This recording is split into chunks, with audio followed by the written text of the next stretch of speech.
అయితే బేసిక్‌గా ఏంటంటే కమర్షియల్ అంటే ఎంత పీరియాడిక్ అయినా కమర్షియాలిటీ ఉంటది సార్. ఇది ఓన్లీ కమర్షియల్‌గానే ఉంటదా? లేదంటే ప్రజలకేదన్నా మనం ఏదన్నా చెప్పాలి అనుకున్నప్పుడు ఒక ఇది తీసుకుంటాం గదా! సార్ ఇది సినిమా రిలీజ్ అయ్యాక ఒక ఎపిక్‌లా ఉంటది. హ్మ్. సినిమా ఎంటర్‌టైన్‌మెంట్‌గా ఉంటూ హ్మ్.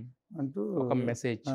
డెఫినిట్‌గా ఆ కాలాన్ని గుర్తు చేస్తది. హ్మ్. కొన్ని అప్పుడు అలా జరిగిందా? అలా ఉండేదా? అనిపించేటటువంటి సినిమా ఇది. హ్మ్. అటువంటిది. అదే మెసేజ్ ఏమన్నా ఆ! ఉందంటారా ఆ! దీంట్లో? మెసేజ్ అంటే అదే. హ్మ్. మన సంస్కృతి, మన స మన సనాతన ధర్మం హ్మ్. అవన్నీ దాన్ని రుద్దం. హ్మ్. ఇండైరెక్ట్‌గా గుర్తొస్తాయి. హ్మ్. అది. అయితే చాలామంది అనడం ఏంటంటే, అది ఇప్పుడు ఏదైతే సిట్యుయేషన్స్ కొన్ని జరుగుతున్నాయో, వాటికి రిలేటబిలిటీగా కూడా ఉంటుంది. అవును. అంతే కదా! అని. ఇప్పుడు కాలం మారుతున్నా సిట్యుయేషన్స్ మారట్లేదు. హ్మ్. ఇప్పుడు మీడియా వచ్చాకే మనం చెప్పక్కర్లేదు. హ్మ్. అందరూ గతాన్ని మర్చిపోతున్నారు.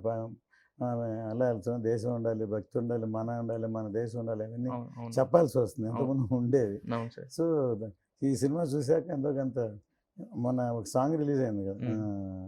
ఫోర్త్ సాంగ్ హ్మ్. చూసారు కదా! ఎంత అవునవును. అవును. అవును. ఆ సాంగ్ చూస్తే ఎంత పవర్‌ఫుల్‌గా ఉంది. సో, సినిమా కూడా అలా ఉంటది. అయితే ఈ సినిమాలో చాలా సీక్వెన్సెస్ ఉన్నాయి సార్. ఒక్క సీక్వెన్స్ గురించి మాత్రం ఎక్కువగా మీరు చెప్పారు. అలాగే జనాలు కూడా మాట్లాడుకుంటున్నారు. ఏదో చాలా రోజులు ఒక 50 డేస్ పైగా షూట్ చేశారంట. ఏంటిది అది ఇంటర్వెల్‌లో వస్తదా? లేకపోతే ఎలా ఊహించుకోవచ్చు? ఎంత ఊహించుకోవచ్చు? పవన్ పవన్ కళ్యాణ్ గారి అభిమానులు ఎంత ఊహించుకోవచ్చు అంటే ఫ్రీ దాన్ని? క్లైమాక్స్ అండి. అది pre pre climax. Climax action part. హ్మ్. ఎందుకంటే ఆ లొకేషన్ అలాంటిది. హ్మ్. ఈవినింగ్ 4:30కి 4:00, 4:30కి లైట్ పోద్ది. హ్మ్. సో, రోజు ఒక 1 ½ అవర్ వేస్ట్‌గా అవుట్‌డోర్ కాబట్టి పోతుంది. హ్మ్. జనరల్‌గా ఏంటంటే మామూలుగా ఈ సినిమానే కాదు ఏ సినిమా అయినా మధ్యాహ్నం టాప్ లైట్ ఉంటది. హార్ష్‌గా ఉంటది. అవును. ఈవినింగ్ 4 నుంచి సాఫ్ట్ లైట్ వస్తది. హ్మ్. యెల్లో లైట్ అప్పుడు ప్లెజెంట్ వర్క్ జరుగుద్ది. హ్మ్. ఆ టైంలో లైట్ పోతే అంటే ఇప్పుడు డేలో జరిగినా అంత ఫాస్ట్‌గా జరగదు. హ్మ్. అప్పుడే జరిగేది రోజుకి ఒక 1 ½ అవర్ పోతే ఒక 50 రోజుల్లో 15 రోజులు పోయినట్టే లెక్క. హ్మ్. డే లెక్కేస్తే. ఓకే. సో, అలాంటి లొకేషన్ చూజ్ చేశాను. నేనే షూట్ చేశాను. సెలెక్ట్ చేశాను. ఓకే. అందువల్ల కొంత డిలే. ఓకే. తర్వాత అది యాక్షన్ ఉంది. హ్మ్. దాంట్లో అన్నీ మింగిల్ అయి ఉన్నాయి. హ్మ్. అది పర్ఫెక్ట్‌గా రావాలి. హ్మ్. అందువల్ల బాగా టైం పట్టింది. హ్మ్. సరే దాన్ని అది సినిమాలో గూడా అంత పవర్‌ఫుల్‌గా ఉంటది. హ్మ్.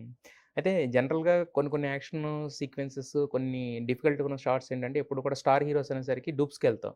బట్ దీంట్లో మీరు మధ్యలో ఒక వీడియో రిలీజ్ చేశారు. పవన్ కళ్యాణ్ గారే స్వయంగా చేస్తున్నట్టు.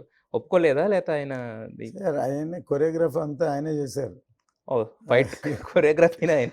అవును. ఎందుకంటే ఆయన యాక్షన్‌లో ఆ! తెలుసు కదా! ఆయన బ్లాక్ బెల్ట్. ఇంతకుముందు ఆల్రెడీ చాలా ఆ! సినిమాలు చూసాం గదా! ఆ! ఈవెన్ మా 'ఖుషిలో' గూడా అవును. 'ఖుషిలో' చేశారు. ఫస్ట్‌లో తర్వాత వాళ్ళ అన్నయ్య గారికి చేశారు. ఒక హ్మ్. చిన్న ఫైట్ ఉంటది.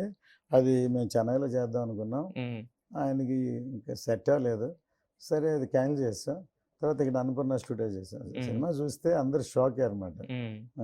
ఆయన అథ్లెటిక్ కాబట్టి ఆయన పోజెస్, స్టైల్ వేరే లెవెల్‌లో ఉంటది.